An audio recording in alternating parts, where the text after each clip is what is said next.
Salam diploma, saya Alfian Beni, siap bikin gebrakan. Get me now, get me now. 이제 내가 너를 잡아 now. I'm a savage. Give me now, give me now.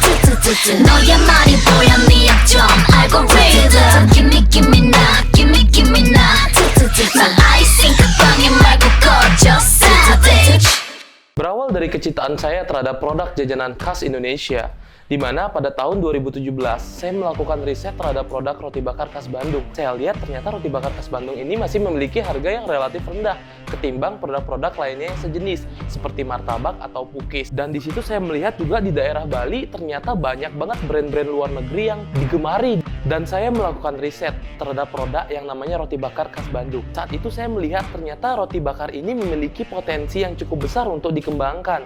Sehingga pada tahun 2017 melihat-lihat produk-produk roti bakar yang ada di Bali. Dan saya lihat harganya itu relatif rendah ketimbang produk-produk yang lainnya. Dan akhirnya pada tahun 2017, tepatnya 25 September, saya buatlah brand yang namanya Bendol's Bread. Dengan mengutamakan kualitas produk, kita meningkatkan level roti bakar yang tadinya harganya rendah atau start dari 10.000 sampai 15.000 yang paling mahal. Kita membuat harga roti bakar ini startnya dari 18.000 sampai yang paling mahal 25.000. Beberapa value yang kita berikan yang membuat kita yakin bahwa produk ini bisa maju adalah yang pertama, kita menggunakan produk yang organik atau bahan dasar kita adalah roti bakar tanpa pengawet. Yang kedua, kita memberikan kualitas bahan yang lebih premium ketimbang roti bakar yang lainnya sehingga bisa dikonsumsi dengan intensitas yang tinggi. Yang ketiga, kita menggunakan penampilannya atau kita merubah sedikit tampilan dari roti bakar yang tadinya hanya ditumpuk seperti itu. Kita rubah menjadi terbuka dan kita berikan topping atasnya sehingga terlihat lebih mewah lagi. Dan dari segi kemasan, kita menggunakan box yang proper supaya produk kita tidak mudah penyet dan juga akan lebih bagus penampilannya. Dan pada puncaknya, di tahun 2018 kita berhasil menjual 120 roti per hari dengan waktu berjualan hanya 5 jam. Wah, menurut saya itu cukup signifikan untuk roti bakar yang tadinya dipandang sebelah mata ya di daerah Bali.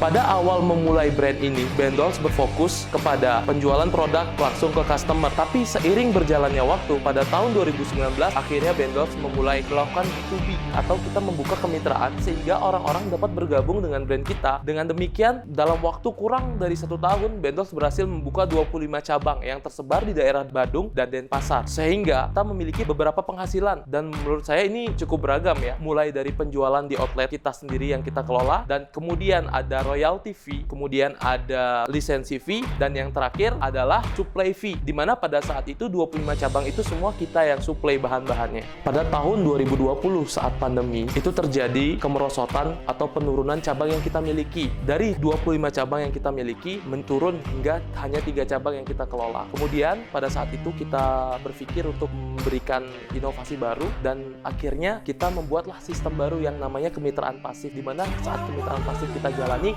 kita berhasil buka dari 3 cabang menjadi 13 cabang sampai saat ini, dan kita mendapatkan keuntungan 40% dari profit dari setiap outlet yang kita kelola. Target market dari brand kami sangat luas, meliputi dari mungkin kalau dari segi usia bisa dibilang hampir semua usia, tapi yang lebih spesifiknya adalah remaja-remaja yang memang suka nongkrong dan dia ingin makan bareng-bareng temennya. Kemudian ada keluarga yang pulang dari kantor yang ingin membawakan oleh-oleh untuk orang-orang di rumahnya dan ketika ada acara-acara keluarga di rumahnya. Dalam menentukan harga jual, kita menentukan gramasi dari setiap bahan yang kita gunakan untuk satu produk. Di situ setelah kita mendapatkan berapa modal dari produk tersebut, kita akan mengalihkan dia 2 atau bisa dibilang 100% keuntungannya. Dalam menjalankan bisnis ini dan khususnya di perekrutan staff, Bendol's Bread tidak terlalu memperhatikan background pendidikan dari staff-staff yang kita serap. Sehingga dengan demikian kita harapkan kita bisa menyerap lebih banyak lagi tenaga kerja yang kurang beruntung dalam segi pendidikan. Supaya kita bisa latih lagi cara berjualan, cara menentukan harga, kemudian cara melakukan servis yang baik supaya memiliki pelanggan tetap di outlet itu sehingga bisa memiliki keterampilan yang lainnya.